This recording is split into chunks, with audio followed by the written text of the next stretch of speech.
How you doing, YouTube?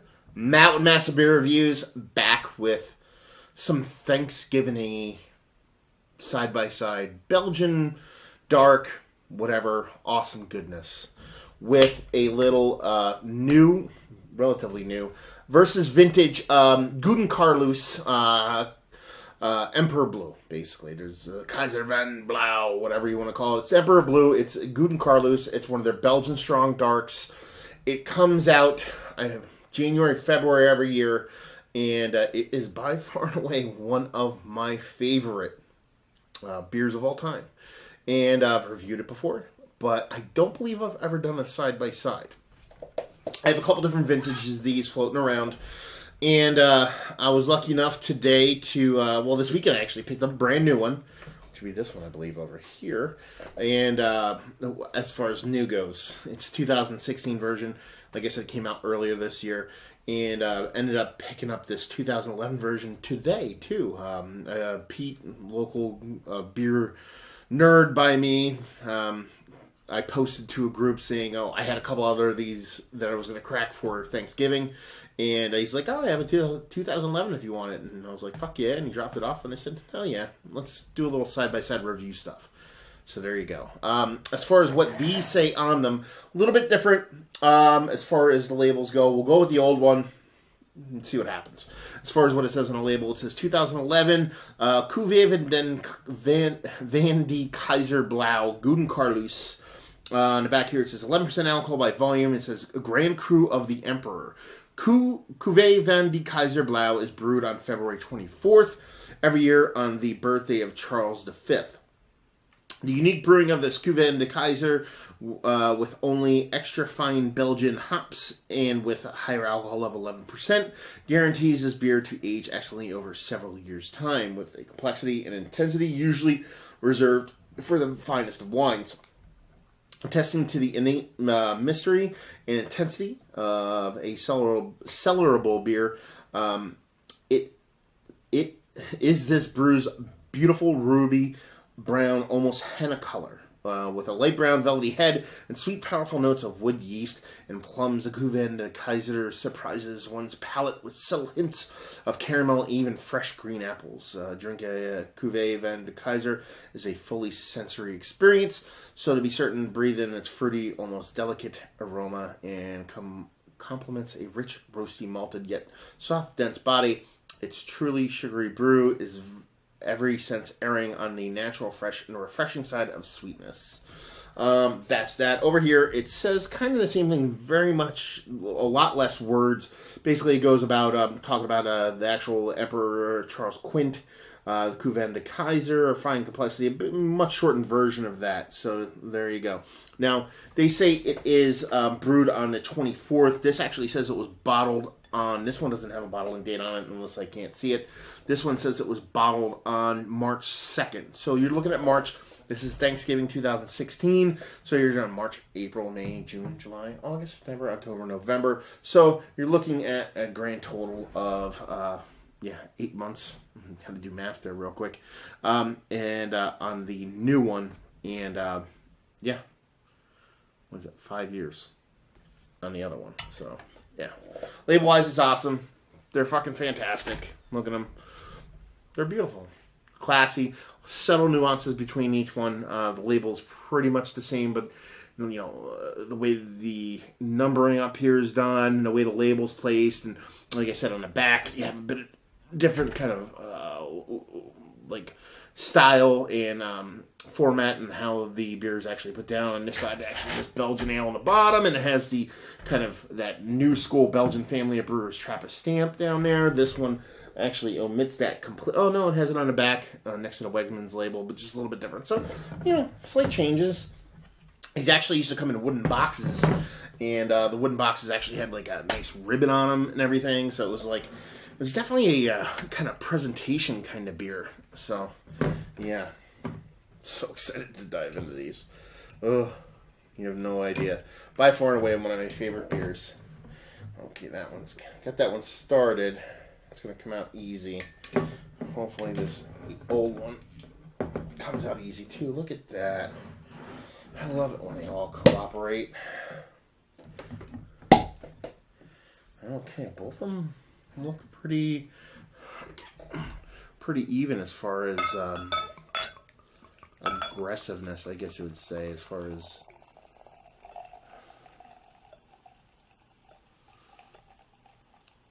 when you first open it. Sometimes you can have these Belgians kind of pop off on you and get a little bit violent carbonation wise. This one did not seem to want to do that.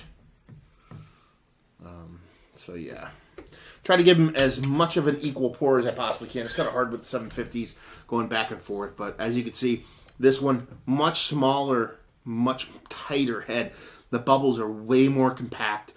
Colors essentially the same. This one looks a little bit darker in the camera and in my eyes, but it's just because, excuse me, because of how the head kind of came off. Decent creaminess over here with pretty uniform bubbles, but sporadic bit of rockiness going on. This one's all about the cream, nice, tight, compact bubbles. And there's a distinct color difference, too. This one over here, we have the aged one. I wouldn't say much darker, but a very obvious color difference over here. Darker, definitely a couple shades darker, where this one, still not light, but it's, you know, you can glean a little bit of color through it. You're getting that kind of brown with a bit of orange over here. It's pretty much straight up that doo-doo brown kind of color going on. So head's receding just about the same here.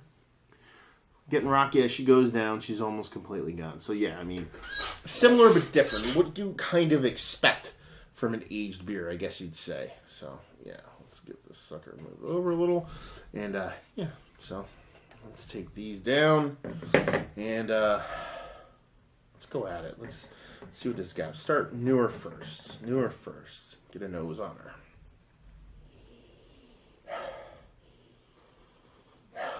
That green apple skin is definitely there. There's a very, very light, very subtle kind of rich, dark fruity kind of caramel, wrapped in caramel vibes going on. But very subtle, not that big.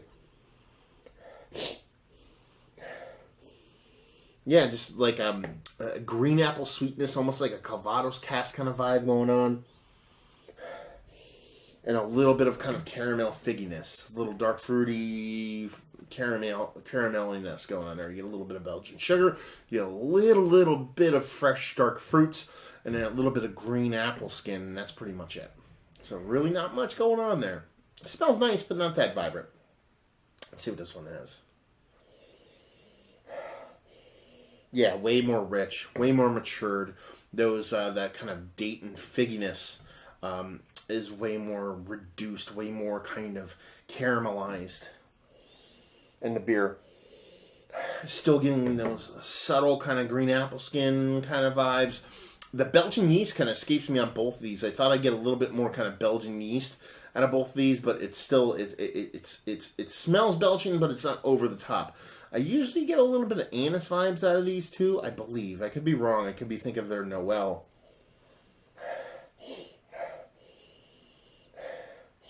But yeah. So this one, a little bit more vibrant.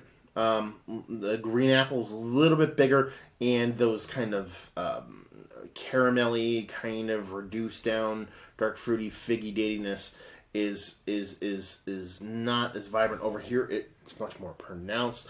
That green apple skin is probably the same, but those date and figginess has been brought up a little bit, and where the sugars in this are a little bit more caramelized, this one's a little bit fresher and not as cooked down. So similar but different, as you'd expect with the same beer, different ages. So yeah, so let's just dive in because I'm excited.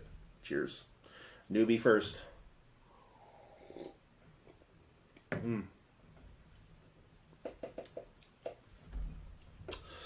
Good God, that's fucking delicious. Good God. Man, I love this fucking beer. Brand new, it's fucking delicious. Wow. Yeah. It's big, rich. Oh. It's like, they call this a Belgian dark. I would actually say this is like the darkest quad in history. I wouldn't actually call it a Belgian dark. I'd just call it like a really, really, really dark quad. Because of the vibes I'm getting from it. The plum, the like cooked, candied kind of plum vibes. There's definitely like an anise, small, subtle anise vibe going around in there. Mouthfeel's fantastic.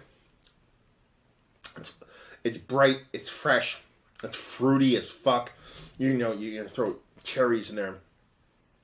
You're gonna get different kind of cherries. You're gonna get like a bright fresh cherry, and at the same time I'm getting like kind of like almost rotten fermented cherries, and I'm getting dates, and I'm getting figs, and I'm getting plums out the ass. I'm getting a little bit of pruniness. I'm getting all like the gamut. I'm getting several different fruits at different stages of their life cycle, and then you get that Belgian yeast that is drying enough to let you know it's a Belgian yeast, but not drying enough to kind of make you smack your palate. But at the same time, it's just kind of just getting that dryness going to where it wants you to drink a little bit more. World-class beer. Always been one of my favorite. Rarely disappoints. And whenever I've had one that has actually disappointed me, I kind of lean on if it wasn't stored right or is an anomaly, because more times than not, it's absolutely out of this world.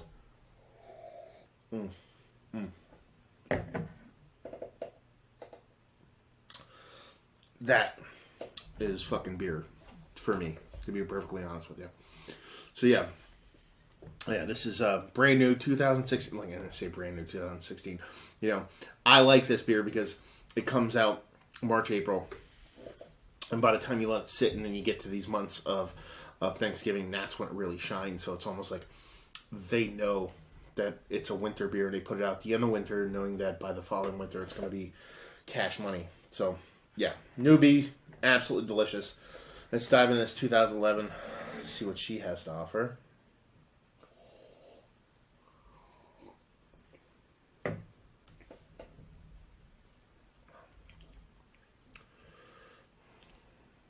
It's not even fair, honestly. It's not even fucking fair to have such a good beer be so good at the beginning and just even get better. It's so predictable, what I'm going to say right now. It's all the fruits, all the flavors in here, but just matured.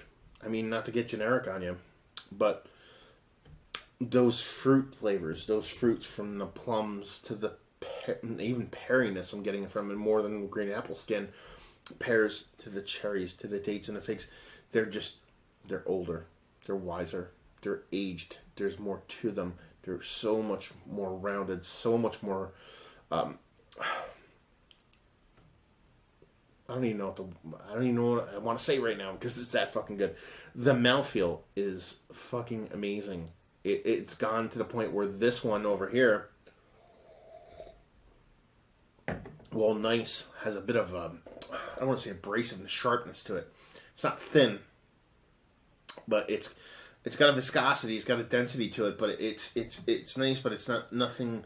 I didn't even mention it because I didn't even think about it. Over here, it has this almost porter, almost Doppelbock celebrator fluffiness to it. And those fruits are so rounded, so sweet, but not sweet. Almost to the point where they're becoming savory. It's so delicious. And the mouthfeel's to die for. Less kind of sharp anise vibes on this, but just tiny little kind of like little subtle licorice, black licorice kind of vibes. And yeah, it's just it's two different stories by the same author from two different portions of their life, and they're both fantastic. One's a little bit greener, one doesn't know as much, but sometimes not knowing as much is a great thing. It's good to go into something not knowing the consequences of things. But then you have one that's a little bit older, a little bit wiser. Sure, it's not as spry as the younger one. It doesn't have the vertical leap of the younger one, but what it loses in youth, it makes up an experience. Don't get me wrong. I like the older one more. I'm not going to sit here and say I don't. But they're both just that fucking good. And yeah, it just the epitome for me of just fucking world class. And I don't say that. I got away from the grading. You know, I specifically don't grade beers because I think it's a bunch of hokey bullshit. And yeah, if I'm gonna grade stuff, I'm gonna base a lot of it off of pure visceral love, and this is a measuring mark for me, because just this is beer for me. So this love fest is getting lovier. So yeah, let's talk about it. Is it one of the better Belgian darks I've had as of late? Yeah, it's one of the better Belgian darks I've ever had in my life. Probably the best.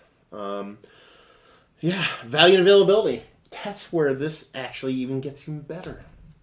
They can be found. I'm not saying you're going to come across them all the time, but I can drive somewhere right now and pick this up. As I did this one. I picked this one up yesterday for $12.99. To me, that is just crazy fucking talk, because that is almost highway robbery. The other way, like, we're getting it dirt cheap. Like, this beer is $12 all day long. I'll buy it. I'll never not buy it. I fucking love it. It's fucking delicious. Anyway. Let's see. Yeah.